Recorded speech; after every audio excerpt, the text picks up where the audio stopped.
Good day mga kaputi. Ang project ko nga po pala ngayong araw ay magtatapos po tayo ng labi ay magtatato po pala ng labi. Uy, bakit ang sama ng tingin mo?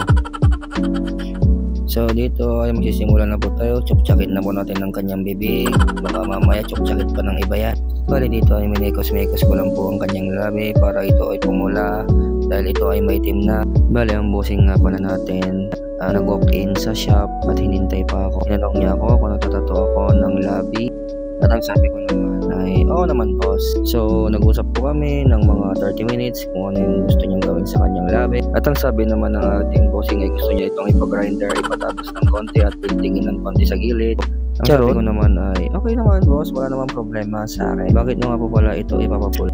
Dahil ito ay nangingitim na at gusto niya itong maging kissable lips. So sa mga gustong magpatato ng labi dyan, pumunta lang po kayo sa aking shop. Huwag po kayong mahihiyang magtanong kung may lips tattoo ba nito.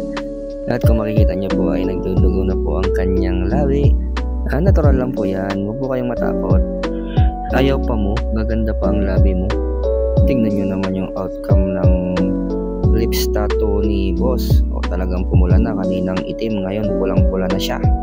O di ba? Sabi na Barbie. Langya ang pogi ni sir.